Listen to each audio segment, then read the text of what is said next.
It seems clear that this episode was shot very early in the series, but for some reason it wasn't aired until the 13th week.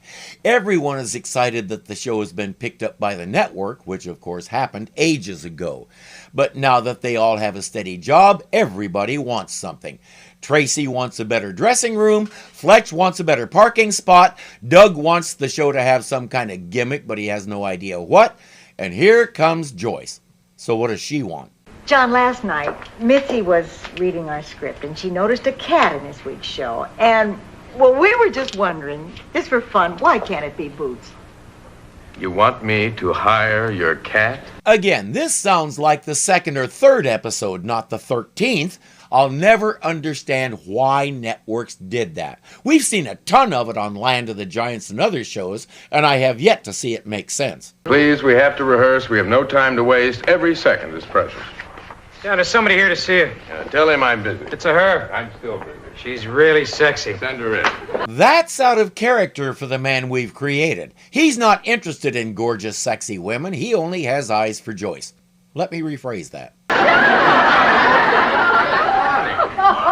It's been so long. Yes, it has. Well, you know her or not?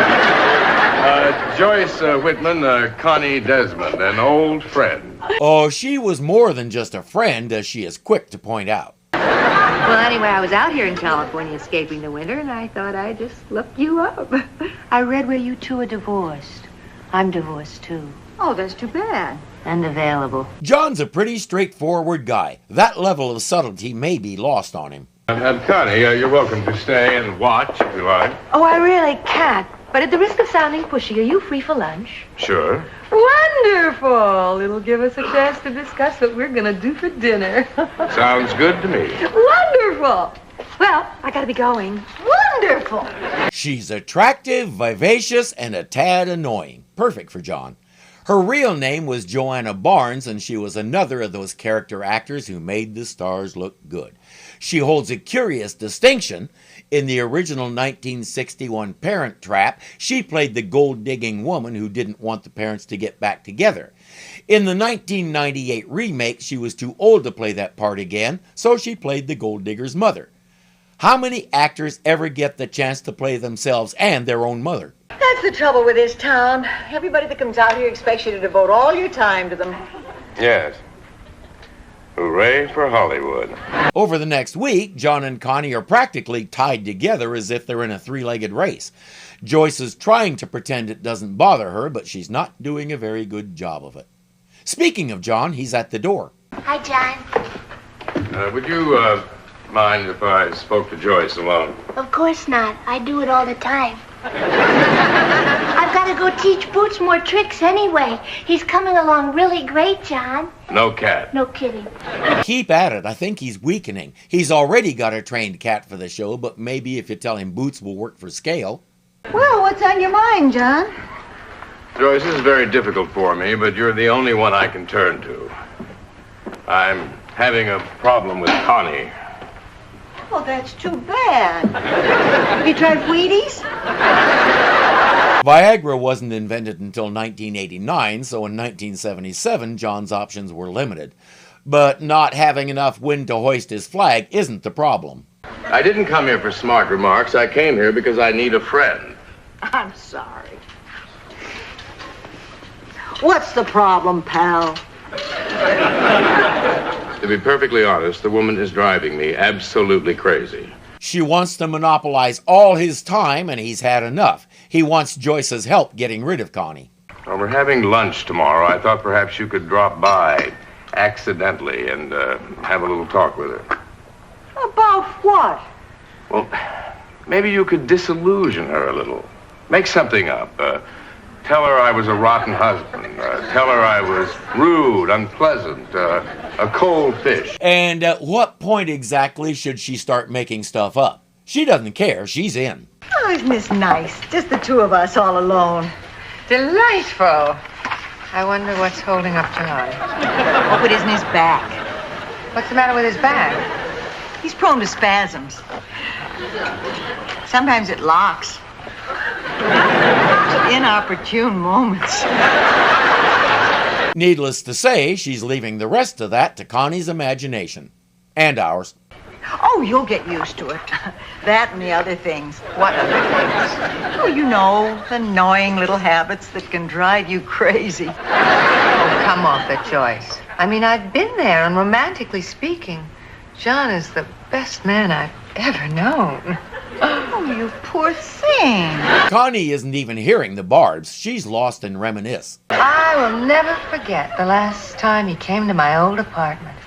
It was New Year's Eve, 1969. We'd stopped seeing each other, and then all of a sudden he turned up with one red rose and a box of pecan clusters. Wait a minute, that can't be true. New Year's Eve, 1969, I was going with John.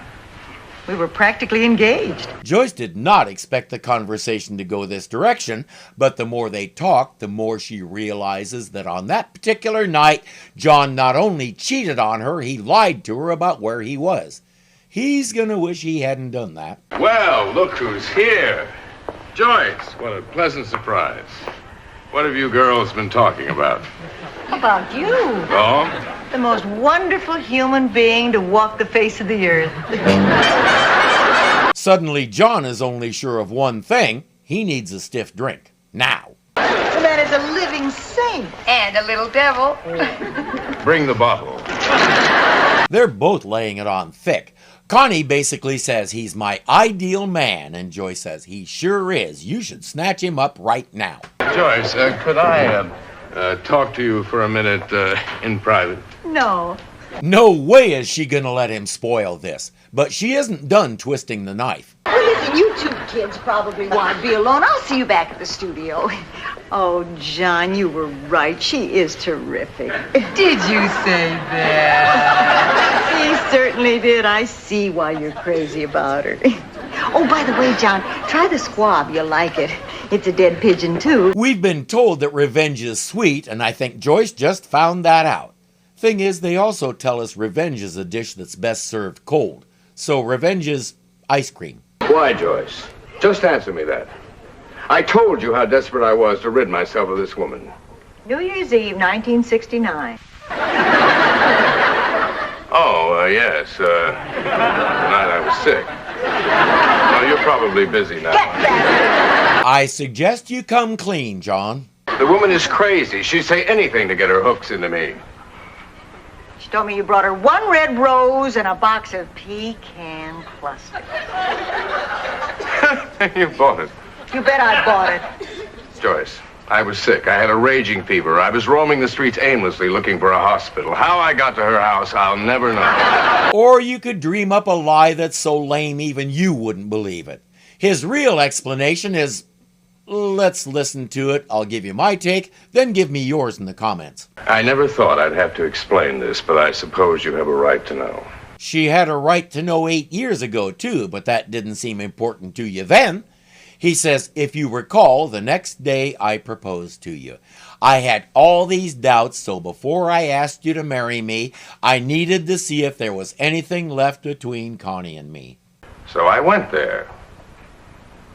And afterwards, I knew it was you, not her I loved. You I wanted to marry.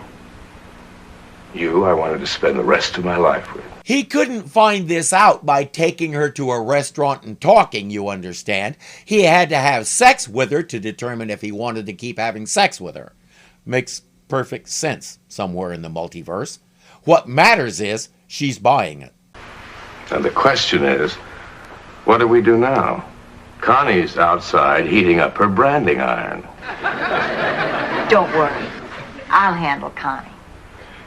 Well, I'll go get her. That won't be necessary. What I have to say, I can say in front of everyone. John hasn't figured out yet that every time he comes to Joyce for help with something, her approach is a little different than what he might have expected. Everybody, please listen. I have exciting news. Hello? John and I are going to be remarried. Oh, my God. Joyce, I can't believe it.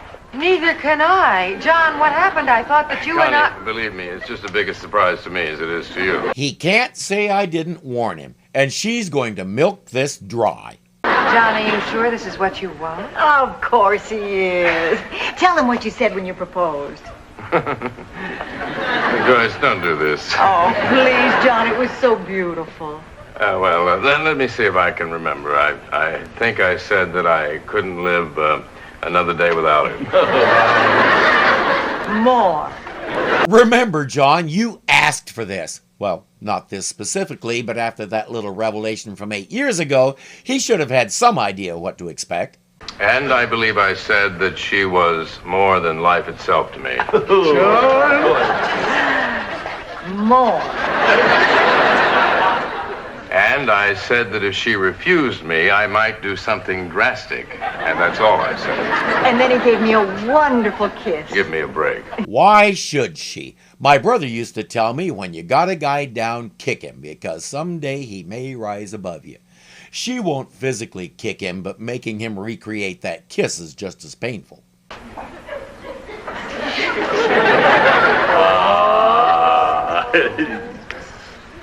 Happy? It'll come back to you. It's like riding a bicycle. I guess it's goodbye, Connie. John, I thought we had something very special. I thought we had something that was going to last forever. Connie, I'm really sorry if I've hurt you. Someday we'll both realize that it was for the best. Meanwhile, please try to forget me. John Elliott, out. Lou Franklin, Mel Gordon, Charles Hinckley, San Diego. I just hope the poor thing isn't too devastated. In her condition, she might do something drastic. John Elliott, out. She's already resorted to littering. Who knows what's next? How did she take it, John? The kid's heartbroken. Joyce, I really appreciate what you did. How much? Enough to do Mitzi a favor? No cat. Okay. Listen, should we be married at home or in a church? John should know he's not going to win this one. His options are hire the cat or hire a minister and a caterer. I wonder which one would be better for his blood pressure. Of course, Mitzi will be my maid of honor, and Tracy can be my bridesmaid. Joyce. And Fletcher can be my ushers. Maybe Joyce. Doug can put out a press release. We'll use the cat. The wedding's off. Instead, they had a wedding on the show when Boots married the stunt cat. After that, they both quit acting and went looking for adventure. Last anybody heard, they were trying to join the Rescue Rangers. No word on if they succeeded or not.